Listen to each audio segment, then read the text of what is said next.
Radio à vous l'été, l'esprit patriotique. Eh bien, comme annoncé, nous accueillons en ligne depuis la France notre premier invité qui n'est autre que Maître Pandé Adjari. Bonsoir. Bonsoir Amos et bonsoir les auditrices et les auditeurs de la radio Canal K. Et de Radio à vous l'été. À vous l'été, oui. On reçoit depuis la France à Lyon, plus précisément, Louise Montus. Bonsoir. Bonsoir Amos, bonsoir Radio à vous l'été, bonsoir chers auditeurs et auditrices. Justement, Maître Pandé Adjari, on va aller rapidement puisque vous êtes un avocat barreau de Lomé, vous êtes également porte-parole du Front citoyen Togo Debout, défenseur des droits de l'homme, alors accusé d'atteinte à la sécurité intérieure de l'État. Madame Kafia Tchamago Johnson et Monsieur Gérard Diossou ont été détenus pratiquement 2 semaines et sans pour autant être transférés dans une prison au Togo. Et le collège des avocats a pu obtenir leur libération provisoire, mais officiellement le procureur de la République n'a pas encore apporté les preuves des chefs d'accusation. Alors, Maître Pandé Adjari, dans un coup de gueule, vous dites que la justice togolaise est de plus en plus décrédibilisée. Pourquoi justement cela, Maître Pandé Adjari? Bien, merci beaucoup Amos. Je crois que tout le monde le pense, même si tout le monde ne le dit pas, que la justice togolaise est, disons, cette institution qui freine l'avènement de la démocratie et de l'état de droit dans notre pays. Et parce que cette institution est inféodée par le pouvoir exécutif, et donc on entend pouvoir judiciaire seulement par nom, et c'est justement sur la forme, parce que cette institution ne remplit pas sa mission de substrat de la paix sociale. Et c'est tellement fondamental qu'il faut le dire. Vous savez, quand le procureur a procédé à l'interpellation des responsables de la DMK, nous avons à l'époque fait aussi un coup de gueule pour dire mais ça sent quand même mauvais, parce que on ne peut pas comprendre que il y a des gens qui ont commis des assassinats. Des gens ont tiré à bout portant sur les enfants, à Lomé, notamment les forces de l'ordre et de sécurité. Des gens ont tiré à bout portant sur des mineurs, à Lomé. On a vu même une voiture à bord de laquelle était le chef d'état-major, de laquelle on a sorti une arme pour tirer. Et je crois que c'est en décembre 2018. Et il y a eu un enfant qui est décédé. Mais Amos, la justice togolaise, avec ces faits qui sont évidents, qui crèvent les yeux, la justice togolaise n'a cru ouvert même une seule enquête. Aucune interpellation. On a assassiné un colonel dans un camp, hein, je dis dans un camp. On ne l'a pas assassiné ailleurs. On est rentré dans le camp et on l'a assassiné. Aucune interpellation. Les personnes qui sont arrêtées se plaignent d'allégations de torture. Je rappelle qu'au Togo, la torture est punie de 30 à 50 ans d'emprisonnement et d'une amende qui est comprise entre 25 millions à 100 millions de francs CFA. Mais la justice togolaise ne fait rien pour interpeller les auteurs de ces crimes politiques. Je fais un clin d'œil au crime économique dont a révélé Ferdinand Haïté dans son journal L'Alternative, avec des informations précises, des éléments qu'il nous a apportés avec des virements d'argent sur le compte des hauts gradés du régime en place. La justice ne fait rien pour interpeller ces criminels politiques, ces criminels économiques. Mais lorsqu'il s'agit de personnes qui sont sorties pour exprimer leur liberté d'expression, leur liberté de manifestation, pour dire que ça ne va pas dans notre pays, lorsqu'il s'agit de faits relatifs au contentieux électoral, la justice togolaise sort pour interpeller les gens. Nous avons dit que non, mais la justice togolaise s'est décrédibilisée. Et on met à la charge de Mme Adjamago Johnson et de M. Gérard Diossou des faits qu'on qualifie d'atteinte à la sécurité intérieure de l'État donc de groupements de malfaiteurs. Et ce qui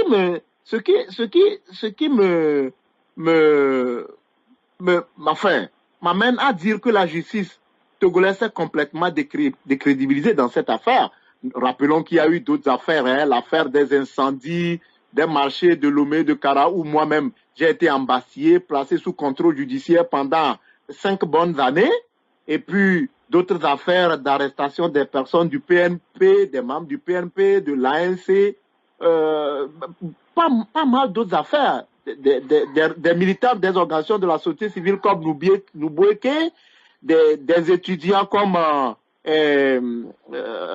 comment il s'appelle, Folie Sativi, et pas mal d'autres personnes pour tout simplement faire taire des citoyens. Et donc, revenant à cette affaire, le procureur avait communiqué pour dire que après leurs interpellations, il y a eu des perquisitions qui ont eu lieu à leur domicile et ont permis de découvrir du matériel ou bien de découvrir des éléments qui étaient de nature à établir leur inculpation. Mais malheureusement, jusqu'à leur libération, le procureur de la République ni le magistrat instructeur n'ont pu rapporter la preuve de ces éléments qui ont été découverts au domicile des personnes interpellées. Mieux, le procureur parlait d'un projet criminel qui transcende les frontières nationales. Mais Amos, soyez sérieux. Des gens qui sont interpellés dans une affaire avec un projet criminel qui transcende des frontières, les frontières nationales, qui soient libérés 3 semaines après? Non, il faut qu'on soit sérieux. Mais il ne faut pas quand même que la justice togolaise, que le procureur de la République et le doyen des juges d'instruction prennent des Togolais comme des cons. On n'est pas des cons quand même, on est des gens qui réfléchissent. Et après tout, c'est pour libérer ces personnes qui sont interpellées et gardées à vue et ensuite placées sous mandat de dépôt, c'est pour les libérer maintenant sous contrôle judiciaire et leur interdire maintenant de prendre position publiquement sur le fond de cette affaire. Tout simplement, alors, la conclusion dans cette interpellation, la conclusion qu'on peut tirer, c'est pour faire Madame Brigitte Adjamago Johnson et Monsieur Gérard Djossou, qui restent les 2 responsables de la DMK sur le terrain, qui soient à même, parce que n'oublions pas que Madame Adjamago Johnson est le porte-parole de la DMK. Et donc, c'est pour faire taire ces bouches-là, pour clôturer ou bien clore la crise post-électorale. Parce qu'effectivement, ça gêne le pouvoir et le pouvoir n'arrive pas à mener ses activités librement comme il s'en faut. Mais je crois que c'est mal connaître ces gens-là qui sont engagés depuis fort longtemps dans la lutte pour l'avènement de la démocratie dans notre pays. Maître Pandé Adjaré, je pense que vous avez pratiquement tout dit. Vous avez dit tout à l'heure que la justice togolaise s'est décrédibilisée dans cette affaire d'arrestation de Madame Adjamago Johnson et de Gérard Djossou. On va voir ce que pense également Louise Montus depuis Lyon. Justement, vous avez écouté attentivement, je sais, Maître Pandé Adjaré, qui est un avocat d'ailleurs, qui connaît bien comment fonctionne la justice. Et Madame Adjamago Johnson et Gérard Djossou ont été libérés. Ils ont fait pratiquement 2 semaines en détention sans pour autant être transférés dans une prison.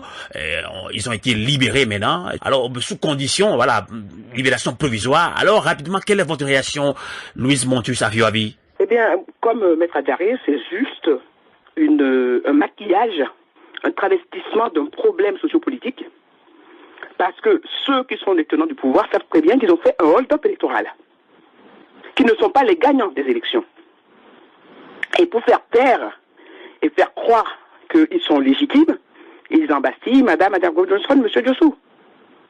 Par contre, nous, dans notre rôle de gens qui ne sont pas que des observateurs, parce que nous sommes aussi des enfants de ce pays, et qui voulons une transition, une alternance, un vrai pays où les gens peuvent habiter en paix et pouvoir produire et vivre de leur production, on trouve que parce que Madame Adjamago est encore debout, parce que Monsieur Djossou est encore debout, on traficote une histoire de atteinte à l'État, à la sûreté de l'État. Ce n'est pas possible.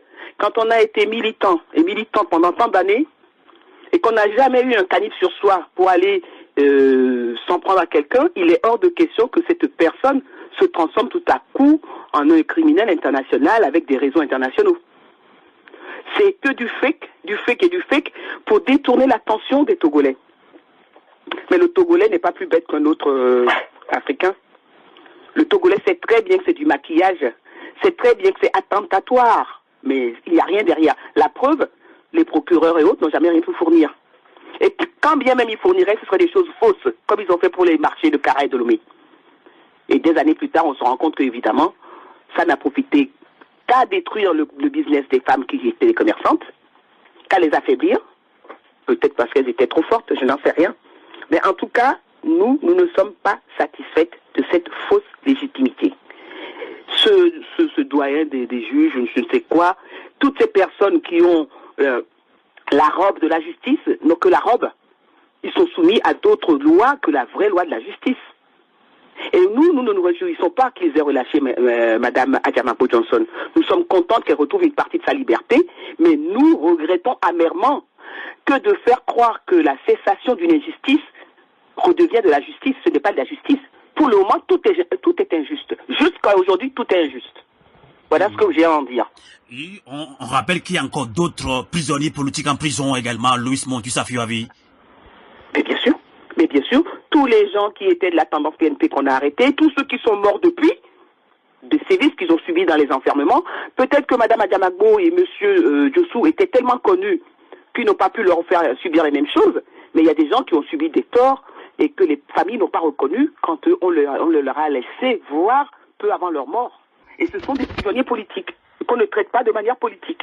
Tout à fait. Maître Raphaël Kpandi Adjaré, vous l'avez dit, pour vous, la justice togolaise s'est décrédibilisée dans cette affaire. Il y a beaucoup de prisonniers politiques qui croupissent encore dans les prisons de Lomé ou du Togo, dira-t-on. Alors, quelle suite donner à cette affaire d'atteinte à la sécurité intérieure de l'État, maintenant que Mme Adjamang et Gérard Diossou sont libérés provisoirement? Bon, maintenant, quelle suite donner?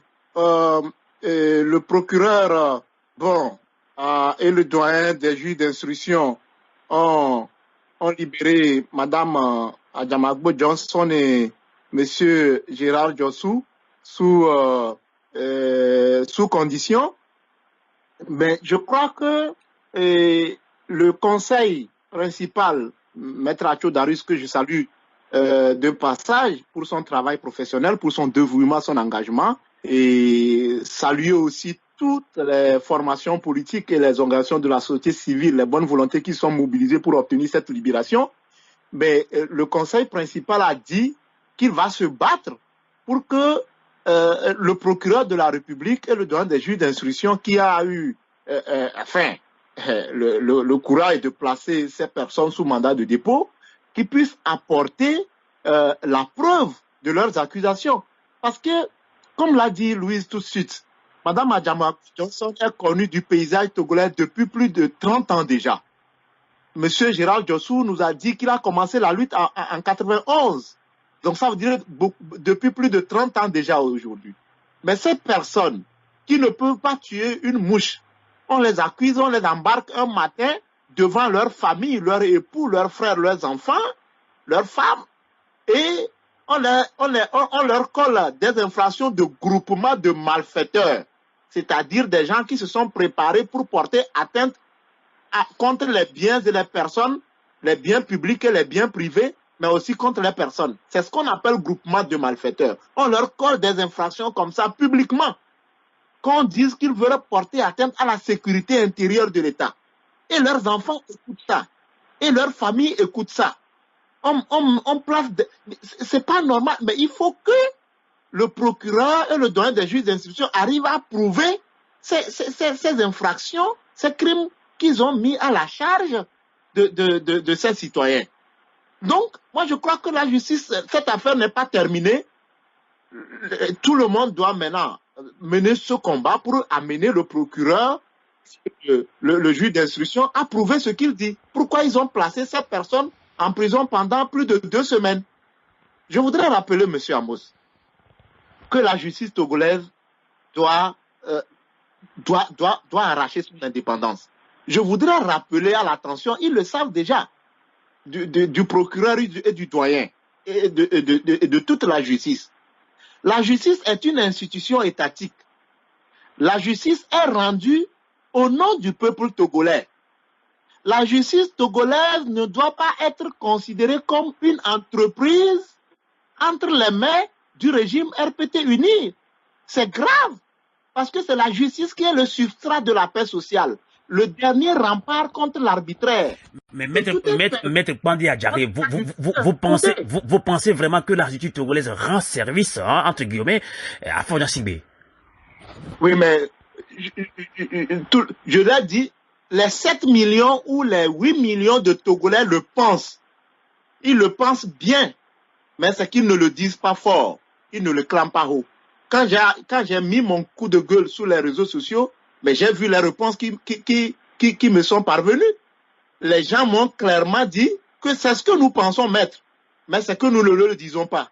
Tout le monde sait aujourd'hui que la justice togolaise est inféodée par le régime RPT uni depuis la nuit des temps. Surtout même sous le général Adema, et actuellement beaucoup plus fourni sous le président Faure Gnassingbé. La justice togolaise en matière pénale ne travaille que pour le régime Faure Gnassingbé. Il y a plusieurs affaires. L'affaire Ama Olivier Bokor, l'affaire Bodjona, l'affaire des incendies criminels, l'affaire des responsables de Mbweke, l'affaire Folie Sativi, l'affaire des étudiants. Mais toutes ces affaires-là, c'est pour embasiller des adversaires politiques, pour les faire taire. Et donc, une justice comme ça ne peut pas asseoir le développement. Pas du tout, parce que la justice doit asseoir ce qu'on appelle la sécurité juridique pour faire venir les investisseurs. Et donc, cette justice qui aujourd'hui met derrière le barreau uniquement que les adversaires politiques ne rend pas service à la nation et au développement du Togo. Donc, moi, je crois qu'aujourd'hui, il faut faire en sorte que cette justice arrête d'être une justice à double vitesse, une justice de 2 poids 2 mesures, pour ne faire que être cette justice qui est là pour arrêter ou bien étouffer tous les germes de la contestation, étouffer les adversaires politiques, ou bien arrêter tout contre-pouvoir. Ce n'est pas normal. Et donc, moi, je crois qu'aujourd'hui, tout le combat doit être fait dans le sens d'amener nos magistrats à reconquérir leur liberté, leur indépendance, et à rendre une justice digne de ce nom. Une justice qui n'est pas achetée, une justice qui n'est pas imposée, mais une justice qui est sortie du peuple pour le peuple. C'est ce combat l'un des combats que les acteurs sociopolitiques togolais doivent mener aujourd'hui. D'accord. Alors, Louise Afiavu-Montius, je pense que vous avez suivi très attentivement Maître Raphaël Pandé Adjaré, justice inféodée. Pour Maître Pandé Adjaré, la justice n'a pas les mains libres pour rendre la justice comme il faut. Pour lui, c'est comme si cette justice est au service de Faure Gnassingbé. Alors, quelle suite a donné après la libération provisoire de Madame Brigitte Adjarago-Johnson et de Joshua Gérard? Est-ce que ça doit s'arrêter comme ça? Le procureur n'a pas officiellement exhibé des preuves de ces chefs d'accusation. Louise Montius Afiavi. Oui, je ne vais pas paraphraser Maître Pandé Adjaré, mais je suis totalement d'accord, entièrement d'accord sur tout ce qu'il vient de dire. De la diaspora et de l'intérieur, les gens pensent exactement ce qu'il a dit, et je le pense aussi. Par contre, on ne va pas s'en arrêter là. Comme je vous disais précédemment, une femme ne peut pas s'en arrêter là. Une femme va jusqu'au bout de ce qu'elle engage. Et c'est pour ça que moi, je fais confiance et je sollicite Mme Brigitte Adjarago-Johnson de continuer à être qui elle est, malgré les méfaits de la société environnante. Parce que je suis désolé, avec l'argent détourné du système économique, on peut faire n'importe quoi à n'importe qui. Elle n'est pas de cet acabit. Et c'est pour ça qu'elle a encore une valeur qui motive les femmes comme moi, qui motive des jeunes et qui motive des gens. Cette femme, ce qui est déjà rare en politique, des vraies femmes politiques, c'en est une, eh bien, il faut qu'elle persévère. Et si elle persévère, la nation sera derrière elle. Nous sommes déjà derrière elle, parce que nous l'avons connue, nous la connaissons. Donc ceux qui ne la connaissent pas encore vont se rendre à l'évidence qu'il y a eu tellement d'hommes qui se sont trompés de route en faisant de la politique que, il faut qu'elle fasse l'essor de la femme politique au Togo et qui suivra avec des jeunes autres femmes politiques. Ils feront ce qu'il y a à faire. Ce qui est à faire, c'est comme un accouchement. Nous devons accoucher de la nation togolaise, la vraie, celle à laquelle aspiraient nos aïeux, qui pour le moment est dévoyée. Puisque à coup des milliards qu'on vole à gauche, à droite au peuple, on peut acheter des consciences. Et je suis désolé, je ne les connais pas, ces juges, mais je suis désolé de constater que quand il y a de quoi travailler, ils s'arrêtent de travailler, et quand il n'y a pas matière, ils inventent, ils font semblant de travailler. Et c'est ce qui explique ces arrestations-là. Je suis réellement... Justement, face à cette situation, que devons-nous faire, nous, qui nous réclamons de la société civile, bien du peuple togolais, que devons-nous faire? Nous ne pouvons rester derrière que des gens qui nous ressemblent, que des gens qui sont fermes, même au risque de leur santé, puisque c'est ce qui arrive. Quand ils embastillent les gens, ils nous rentrent dans des états lamentables, si ce n'est pas pire, carrément morts. Mais il faut que eux, ceux qui sont sur le terrain là, restent motivés pour qu'on puisse être derrière. Je ne peux pas descendre de là où j'habite là pour aller manifester un samedi et puis revenir chez moi. Alors, vous êtes là aussi pour commenter et analyser la crise sociopolitique au Togo, mais l'actualité sociopolitique au Togo.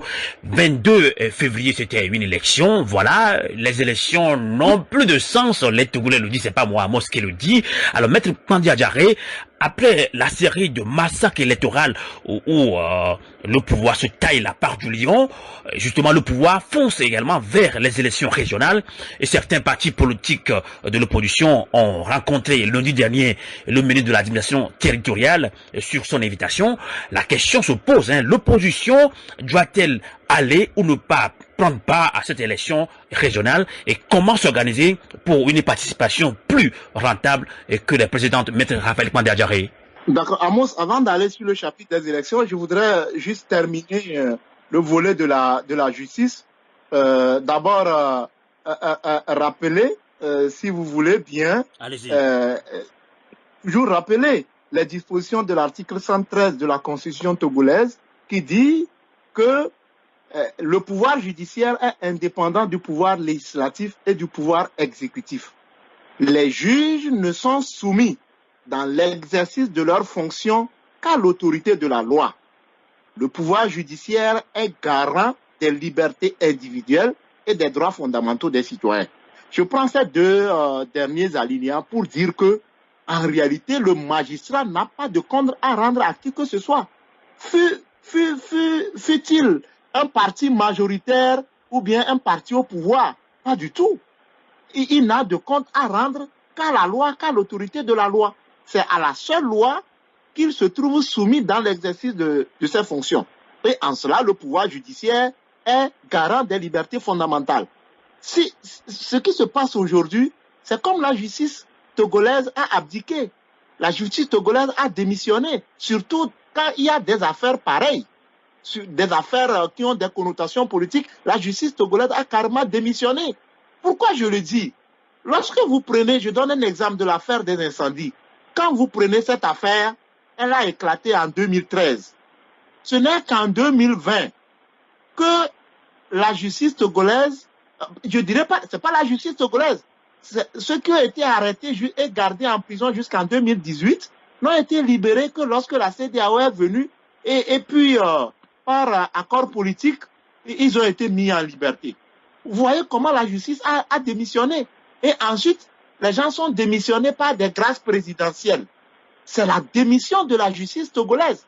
Pourquoi? Parce que la justice sait que si l'affaire des incendies va jusqu'au bout, elle ne peut pas amener la preuve de ces dégâts qu'elle a gardés pendant des années durant. C'est pourquoi on les fait libérer par des accords politiques, par grâce présidentielle. C'est une grave démission d'une justice et ce n'est pas normal. Maintenant, pour revenir à votre question relativement à la question des élections, pour moi, d'abord, c'est dommage quand même que ce soit dans ce contexte que le ministre de l'administration territoriale convoque les partis politiques de l'opposition pour leur parler des élections régionales. Je suis d'accord que les élections régionales sont la suite normale des élections locales, donc dans le processus de décentralisation amorcé par le Togo. Mais le problème, la question fondamentale que je me pose, Si vous voyez bien, l'affaire que nous venons de débattre tout à l'heure, c'est-à-dire l'arrestation de Mme Adjamagbo et de M. Gérald Jossou, c'est dans le cadre d'un contentieux électoral qu'ils ont été arrêtés.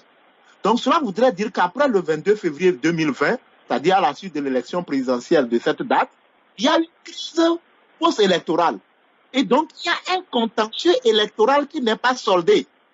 Alors, au moment où on est en train d'arrêter des gens dans le cadre d'un contentieux électoral qui est encore en cours, on appelle les mêmes personnes qui contestent ces élections, parce que tout le monde conteste ces élections. L'ANC a demandé la reprise de l'élection présidentielle. La dynamique, Monseigneur Poduro, conteste les résultats sortis des urnes. Le parti a dit que ces élections ne sont pas crédibles. Donc, il y a un contentieux électoral qui est ouvert et tous les partis politiques de l'opposition contestent les élections qui ont eu lieu. Mais justement, Maître Pandé Adjaré, pour le pouvoir, il n'y a plus de crise. Non, mais c'est le pouvoir qui le dit. C'est le pouvoir qui le dit qu'il n'y a plus de crise. Nous savons, non, mais après avoir prêté serment, combien de temps le président Faure Gnassingbé a mis pour former son gouvernement? Mais c'est le pouvoir qui dit qu'il n'y a plus de crise. Mais tout le monde sait qu'il y a une crise. Donc j'étais sur le schéma d'un raisonnement. C'est-à-dire qu'il y a un contentieux électoral. Les élections de décembre 2018, c'est-à-dire les élections législatives, se sont déroulées dans un contexte qui a exclu toute l'opposition. Les élections locales sont intervenues en 2019 avec les bourrages d'urnes qu'on les a connus. Et l'élection présidentielle de février 2020 est venue aussi avec son cortège de violation des principes électoraux, en tout cas qui est contesté jusqu'à cette heure. Amos, si nous prenons les élections depuis 1990, ces élections font l'objet de contestations. À la suite, il y a des manifestations et c'est un cercle infernal. Je me dis, quand est-ce que nous allons solder le chapitre contestation des élections au Togo? Est-ce qu'on ne peut pas prendre pour une fois le temps de définir, de dire quel est le sens des élections dans notre pays? Est-ce que les élections constituent aujourd'hui le passage normal de conquête, d'exercice et de dévolution du pouvoir politique dans notre pays? Ces questions-là, il faut qu'on les solde. Comment organiser les élections dans notre pays au Togo pour qu'à la suite, il n'y ait plus de contestation, du moins que ces élections respectent le minimum de standards, des règles standards internationaux. Donc, vous savez, pour moi, si on me pose la question en honnête citoyen, je répondrai qu'aujourd'hui, le problème togolais, ce qu'on veut aujourd'hui, ce n'est pas d'organiser les élections régionales. Je n'interdis pas à un parti politique d'aller à une élection. Mais si on doit aller à une élection dans les conditions où on sait que ces élections, les règles du jeu ne sont pas claires, et on sait que à la suite, à la fin, il y aura des contestations. Mais à quoi bon? À quoi il sert de les organiser d'abord? Je ne parle pas d'aller à ces élections. Je parle à quoi il sert d'organiser les élections dans un cadre ou bien dans un contexte qui est déjà crispé. Dans un contexte où on n'a pas encore soldé un contentieux électoral. À quoi il sert? Donc ça voudrait dire que les élections ne sont qu'une simple formalité pour légitimer ceux qui sont au pouvoir. Mais dans ce cas, il ne faut pas les organiser, ce n'est pas la peine. Qu'on décrète que nous sommes dans une dictature où on transmet le pouvoir du père en fils, où les députés sont élus, les députés sont nommés, où les maires, les conseillers municipaux sont nommés, où les gouverneurs sont également nommés, mais ça, il n'y a pas de problème. Dans ce cas, on sait que nous sommes dans une dictature. Mais on ne peut pas diriger un pays en se disant qu'on est en démocratie, alors qu'en réalité, qu'on est dans une dictature à l'état pur. On ne peut pas utiliser les règles de la démocratie pour gouverner ou diriger une dictature. Ce n'est pas normal. L'inverse aussi n'est pas possible. Donc pour moi, le principe, c'est que oui, il faut organiser les élections régionales, oui, d'accord, mais comment? Pour qu'une fois pour de bon, il n'y ait pas de contestation à la suite des élections dans notre pays. C'est ce que je défends avec force. Tout à fait, je pense que exactement, on vous comprend, on comprend la logique. Je pense que les partis politiques qui ont pris part à cette rencontre ont également soumis certaines questions dans ce sens-là. On va voir rapidement ce que pense également à Fidjoville Louise Montus depuis Lyon. Les élections régionales, participer ou ne pas participer, les élections au Togo, est-ce que ces élections ont encore un sens? C'est la question que se posent beaucoup de Togolais. Je pense que vous avez suivi tout à l'heure Maître Raphaël Kwande Adjaré. Quelle est votre lecture de la situation, Louise Montus Afioavi? Les élections régionales au Togo, étant donné ce que le pouvoir en fait, le pouvoir fonctionne sur qui perd gagne. Donc en fait, plus il est perdant, plus il fait croire qu'il a gagné.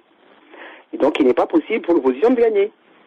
Selon moi, l'opposition ne peut pas gagner si elle fait toujours, on va dire quoi, ça fait 30 ans que ça dure, qu'elle fonctionne comme ça.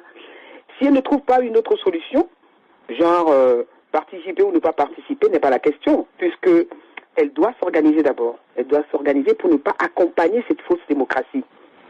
Elle doit détruire par son organisation ce système-là. Et ensuite, on pourra parler d'élections. Parce que, en fait, je pense que le dernier de mes compatriotes habitant dans un coin, quel qu'il soit éloigné, c'est très bien que pour les élections, il passe en voiture, il donne des sacs de riz, il donne du lait, il donne ci, il donne ça. Mais une fois que les élections sont passées, ils retournent dans leur misère crade. Donc, Louise Montus, vous voulez insinuer que les élections n'ont plus de sens au Togo? On va voir un petit peu ce qui s'est passé également en Côte d'Ivoire tout récemment. Malgré le taux de pourcentage faible taux, moins de 15%, Ouattara a été légitimé. Et c'est pratiquement ce qui s'est passé au Togo, dans beaucoup de pays francophones. Donc, quoi fait concrètement, selon vous? Eh bien, parce que le problème n'est pas la démocratie. Il ne faut pas qu'on nous fasse croire que c'est tout au vide qu'on nous met devant la face. Et notre problème. Notre problème, c'est qu'il faut réellement rendre sa souveraineté au peuple. Et que quelle que soit la voix du peuple, ces gouvernants, je n'ose pas dire machiavéliques, mais ils savent pas bien pourquoi ils sont là, pour qui ils sont là, et ce n'est pas pour leur peuple. Ils dévoient la voix du peuple, les aspirations du peuple, et s'accordent, soi-disant, un résultat positif ou un succès à ces élections-là. Donc, y aller ou ne pas y aller ne change rien, puisqu'ils sont toujours gagnants. Maître Kwande Adjaré, y aller ou ne pas aller, ce n'est pas là la question, mais le pouvoir est toujours gagnant, je viens de vous dire. C'est comme si, tout récemment, bien maintenant, les dictateurs en Afrique francophone ont trouvé une formule. On va pousser l'opposition à aller aux élections, on va insister, on va conduire le peuple à des élections, on leur dira que oui, vous ne participez pas aux élections, voilà, vous avez opté pour le boycott. Nous, tant que 2 personnes, 3 personnes ont participé, pour nous, c'est une élection. Quoi fait concrètement, Maître Kwande Adjaré? Bien, il faut nécessairement redonner aux élections leur sens dans les pays africains, notamment en Afrique de l'Ouest. L'exemple de la Côte d'Ivoire, Madame Louise vient de le dire, eh bien, ce sont des dirigeants qui n'ont rien à faire avec la souveraineté populaire. Ils dévoient les voix ou les votations, les votes du peuple. Et bon, mais ils pensent que non, ce n'est pas facile. En réalité, ce n'est pas facile aussi que ça. C'est vrai qu'aujourd'hui, le président Alassane Ouattara est au pouvoir, monsieur Alpha Condé aussi est au pouvoir, mais ces personnes ont ce que ils ont leur conscience chargée. C'est vrai que le peuple souffre, je suis d'accord, mais ces dirigeants aussi, ce n'est pas facile pour eux. Ils ont leur conscience chargée. Et puis, dans les concerts internationaux, vous savez, il y a ce qu'on appelle la honte internationale. Vous allez voir un peu quelle sera la position, par exemple, d'un président Alassane Ouattara aux côtés d'un autre président qui est démocratiquement élu lors d'une rencontre internationale. Mais au-delà de ça, c'est pour restituer la souveraineté au peuple. Parce que Si l'élection est la manière par laquelle chacun doit prendre part à la direction des affaires de son État, soit être élu ou électeur, il faut que les conditions d'organisation de l'élection soient tellement claires. Vous voyez, je reviens un peu au Togo par le fait que le ministre de l'administration territoriale a convoqué les acteurs politiques de l'opposition. Et c'est toujours comme ça, Amos. C'est une erreur que nous aussi, acteurs politiques ou sociopolitiques, nous devons éviter. Le piège est tendu. Et c'est à chaque fois comme ça. C'est-à-dire, on organise les élections, on les fraude proprement. Le pouvoir fraude, il organise sa fraude, sa machine de fraude, et les gens contestent, l'opposition conteste. Le pouvoir arrête ceux qui contestent les élections. Et le pouvoir invite aux négociations pour organiser d'autres élections. Maintenant, quand l'opposition va, l'opposition pose la question de la décrispation de la vie politique. C'est-à-dire, l'opposition dit non, nous ne pouvons pas aller aux élections dans ces conditions parce que vous avez arrêté les membres de l'opposition. Il faut les libérer. Vous voyez ce que le pouvoir fait? Le pouvoir essaie de libérer certaines personnes et le pouvoir brandit cela comme étant une concession. Le pouvoir dit, moi j'ai fait une concession, j'ai libéré, vous aussi faites d'autres concessions en acceptant les conditions dans lesquelles moi je veux organiser mes élections. C'est un peu fou, c'est un peu malin, c'est un peu espiègle, je dirais méchant à la limite et cynique, parce que c'est comme ça. Et si on accepte d'aller à ces élections régionales dans ces conditions, où les règles de jeu ne sont pas claires, à la fin de ces élections régionales, les membres de l'opposition, certaines formations de l'opposition vont également contester. Le pouvoir va procéder encore à des arrestations. Donc, Maître Pandé Adjaré, désolé de vous couper, on va parler sans langue de bois. Vous pensez vraiment qu'il faut encore boycotter ces élections régionales? Le boycott a été toujours suicidaire pour l'opposition. On voit maintenant qu'à l'Assemblée nationale, on le dit, c'est une Assemblée nationale monocolore. Amos, je ne demande à aucune formation politique de l'opposition de boycotter les élections. Pas du tout.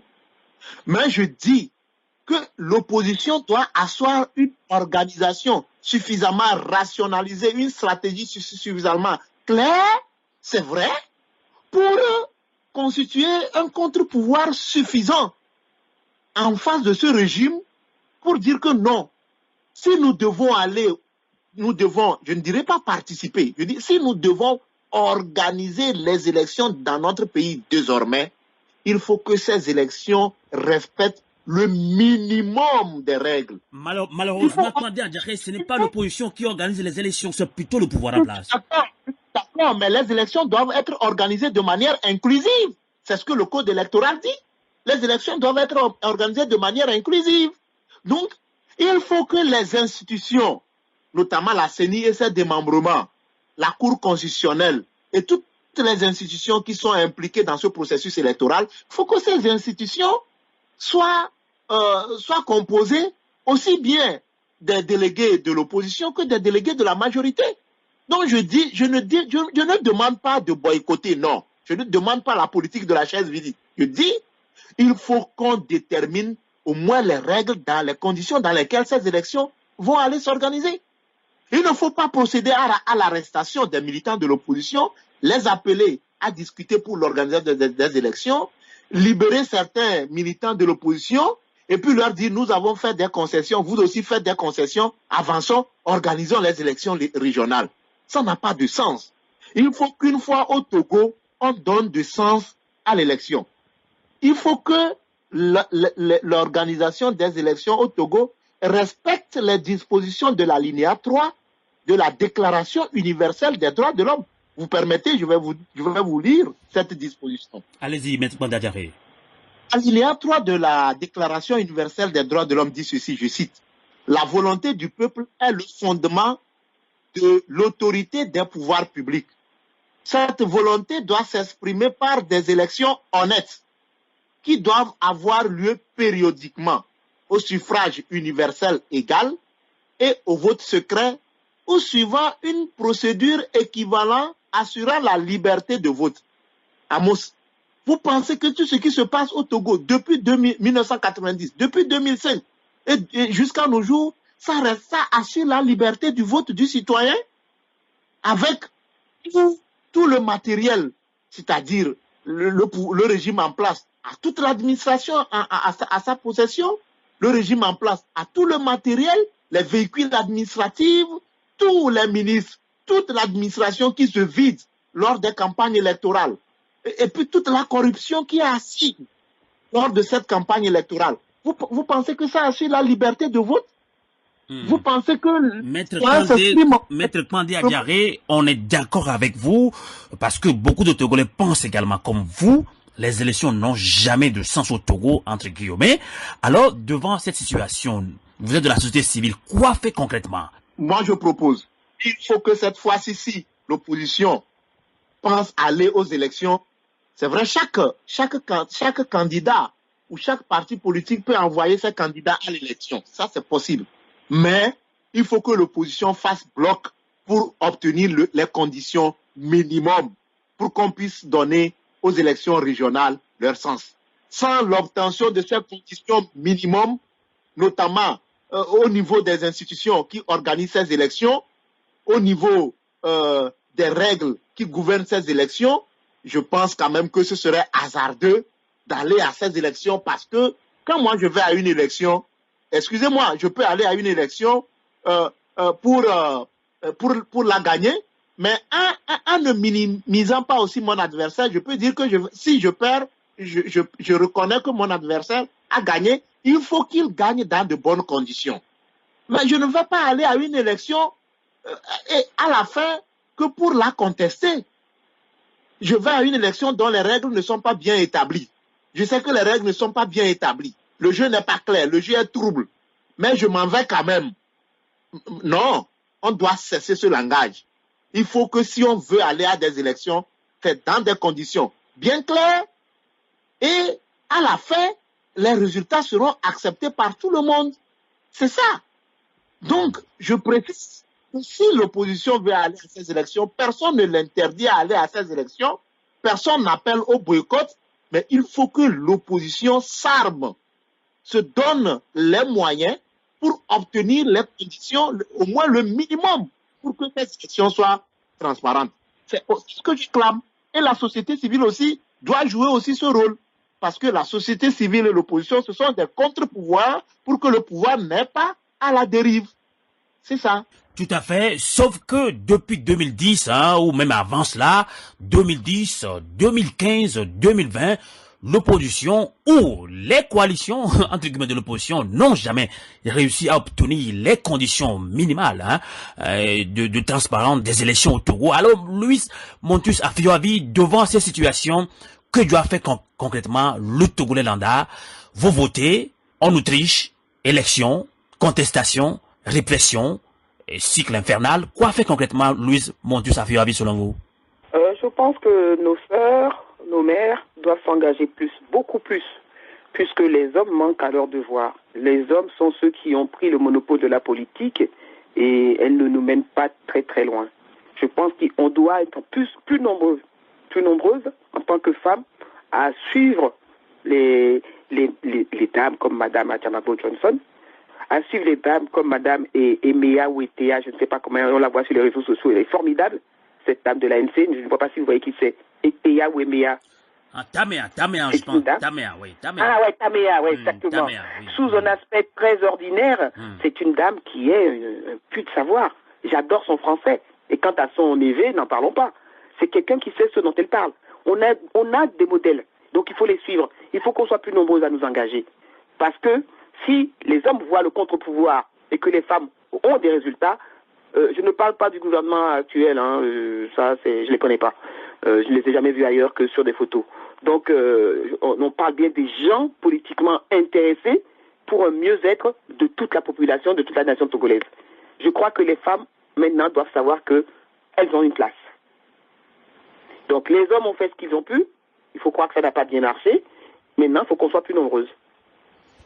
Il faut plus... C'est très catégorique, Exactement. mais je crois qu'il y a au moins la moitié de la population qui est féminine et il n'y a pas la moitié des femmes dans tous les partis politiques. Eh bien, Maître Raphaël Pandé Adjaré, nous sommes pratiquement arrivés à la fin de ce débat sur Radio Avolté, la voix de la résistance du peuple togolais 2020. Dans quelques jours, on dira bye bye à 2020. Alors, nous, en tant que peuple, nous devons faire quand même aussi un bilan, puisque le Togolais veut une alternance politique au sommet de l'État. Ça fait déjà des années. Une seule famille dirige ce pays. Alors, quel bilan faire de ce combat que nous menons, Maître Pandé Adjaré? Quel message concret, si on n'arrive pas à vous avoir avant la fin d'année, alors profitez-en maintenant. Quel message concret avez-vous à l'endroit, surtout de la diaspora togolaise qui est nombreuse à nous écouter sur Radio Avolté? D'abord, je dirais que le Togolais a soif du changement. Tout le monde le sait. Et j'ai l'habitude même de dire que même ceux qui sont au RPT UNIR, c'est-à-dire le parti au pouvoir, il y a des gens qui ont aussi soif du changement. C'est peut-être qu'ils ne peuvent pas sortir et le dire très haut, mais ils veulent aussi que une autre formation politique vienne aussi essayer la gestion des affaires de la cité, c'est-à-dire vienne aussi au pouvoir pour qu'on puisse voir un peu ce qui se passe. Parce que aujourd'hui, c'est comme si on est en train de normaliser l'inacceptable. Donc, je vois que les Togolais ont soif du changement. Et il faut se donner les moyens pour arriver à ce changement qui ne culminera que par l'alternance au pouvoir. Ensuite, je pense que les Togolais aussi ont donné d'eux-mêmes. Depuis 90, Amos, vous savez combien de Togolais sont tombés dans cette lutte, combien sont mutilés à vie, combien sont en prison et combien sont en exil, toujours dans le cadre de cette lutte, dont les Togolais ont suffisamment aussi donné. Les partis politiques de l'opposition ont aussi fait ce qu'ils peuvent, les organisations de la société civile également. Mais attention, nous ne devons pas nous résigner. Que ce soit sur le terrain comme dans la diaspora, nous ne devons pas nous résigner. La lutte, elle est encore devant nous. Nous devons répondre. Et nous devons massivement nous mobiliser. Peut-être penser autrement. Arrêter de nous auto-flageller. Arrêter de nous tirer les uns sur les autres. Formation politique de l'opposition, organisation de la société civile togolaise. Arrêtez de nous tirer dessus. Au RPT UNIR, ça ne veut pas dire qu'ils n'ont pas de problème. Mais les problèmes au niveau du RPT UNIR ne sont pas débattus sur les réseaux sociaux, ni sur les médias. Mais c'est les problèmes de l'opposition qui sont débattus sur les médias. Ben, peut-être que je serai un peu peut-être à l'extrême. Ça ne veut pas dire que si, par exemple, le dossier du colonel Madjoulba, il y a des gens, des langues dans l'opposition, au niveau du régime en place, qui peuvent savoir ou bien qui peuvent imaginer comment ce colonel a été assassiné. Mais ils ne viennent pas pour dénoncer, parce qu'ils savent que c'est le parti. Donc je pense que on doit arrêter l'autoflagellation, mettre devant l'intérêt général, l'intérêt supérieur de la nation, mettre devant le peuple togolais qui a tant souffert, qui croupit dans la misère, pour arrêter les querelles intestines. Et donc, c'est ce à quoi je nous appelle, nous, les organisations de la société civile, qui sont un contre-pouvoir réel, et puis les partis politiques de l'opposition, de se surpasser pour voir le peuple, parce que le peuple a tant souffert et continue pas à souffrir, pour venir à bout de cette dictature si elle-même, elle ne veut pas prendre conscience. Et donc, si, pour moi, il n'y a pas question de se résigner, demander à la diaspora de se mobiliser davantage. Au niveau de la diaspora aussi, de cesser de se tirer dessus. Parce que nous n'avons qu'un seul objectif. Faire en sorte que l'état de droit, la démocratie, l'alternance adviennent dans notre pays. Un vivre ensemble et harmonieux dans notre pays. Et donc, nous ne devons pas nous tirer dessus. Nous devons mûrir les stratégies, se les partager pour enfin arriver à notre objectif. Et si je dois terminer, souhaiter à mes compatriotes de la diaspora, comme ceux qui sont sur le terrain, de bonnes fêtes de fin d'année et de bien rentrer dans l'année nouvelle 2021, mais que la lutte est encore de plus belle, parce que c'est dans ce cadre que j'ai été invité à cette émission et que nous ne devons pas nous résister, mais nous devons faire tout pour mettre ensemble nos énergies pour parvenir à faire à bout de cette dictature qui ne ménage aucun citoyen. Même ceux qui sont des rangs de la dictature n'a pas d'amis. Nous avons tous les exemples, et aujourd'hui sur l'échiquier national, beaucoup d'exemples nous montrent que la dictature n'a pas d'amis. Merci beaucoup, Maître Raphaël Kpandé Adjarlé. Le mot est bien posé, La dictature n'a pas d'amis. Les Togolais et les Togolaises doivent bien mettre ça en tête, Alors, Louise Afia-Vimontus, que direz-vous également pour conclure ce débat? Quel bilan? 2020 s'en est allé très bientôt, dans quelques jours. 2021, nous devons faire un bilan. Nous devons savoir quoi faire concrètement maintenant. Nous devons arrêter de chercher à nous diviser. Tout ce qui peut nous diviser, nous devons essayer de bannir ça. Ça, c'est Maître Raphaël Kpandé Adjarlé qui le recommande très vivement à la diaspora togolaise, surtout, et également à nos frères qui sont actuellement au Togo. Alors, Louise Afia-Vimontus, que direz-vous également pour conclure ce débat? Moi, je dirais les chiens aboient, la caravane passe. Notre liberté est dans notre main à nous. Battons-nous jusqu'à notre dernier souffle. Et vous verrez qu'en face, ils n'auront pas cette même énergie que nous. Donc, de tirer sur Kofi et de tirer sur Kwame, c'est pas là la question. Laissons de côté ça. Et si nous ne le laissons pas de côté, ne nous attardons pas à cela. Notre énergie doit être constructive. Elle doit construire notre liberté qu'on nous vole. Elle doit être là dans cette dynamique de construction ou de réhabilitation. Donc, moi, je suis d'avis, et je pense qu'il y en a beaucoup parmi nous, et au Togo et dans la diaspora, qui pensent cela. Mais comme ils ne trouvent pas des gens avec qui aller ensemble dans cette dynamique, ils se résolvent à se taire. Moi, je ne me tairai pas, et je ne me tais pas, parce que je sais que nos parents se sont battus pour ça. S'ils sont morts pour ça, nous aussi on peut mourir pour ça, mais on peut mourir dignement. Parce que les autres morts, là, les autres morts que la dictature laisse derrière elle, ce ne sont pas des morts dignes. Ceux qui ont collaboré savent très bien pourquoi ils sont écartés maintenant. Nous n'écarterons personne. Parce que tant que quelqu'un se résout à changer de comportement, il sera notre frère pour bâtir le Togo nouveau. Moi, je suis sûr que notre liberté est dans nos mains. C'est à nous de la reconquérir. Merci. Voilà ce que je dirais. Et puis, si vous voulez parler de bonne fête à vous. Bonne fête à vous. Surtout, restez résistants. Résistance sur Radio Avoloté. Merci beaucoup, Maître Raphaël Kpandé Adjarlé, avocat au barreau de Lomé, porte-parole du Front citoyen Togo Debout, défenseur des droits de l'homme. Merci également à Louise Afia-Vimontus, membre influente de la CTA basée à Lyon en France. Merci, bonsoir à vous. Bonsoir chez toi, Amos. Radio Avoloté, la voix de la résistance du peuple togolais. Eh bien voilà, nous sommes arrivés à la fin de cette émission sur Radio Avoloté, la voix de la résistance du peuple togolais. Et nous vous disons bonne condition d'écoute en toute résistance. Et encore une fois, nous nous rappelons cette citation de feu Thomas Sankara qui nous disait: l'esclave qui n'est pas capable d'assumer sa révolte ne mérite pas que l'on s'apitoie sur son sort.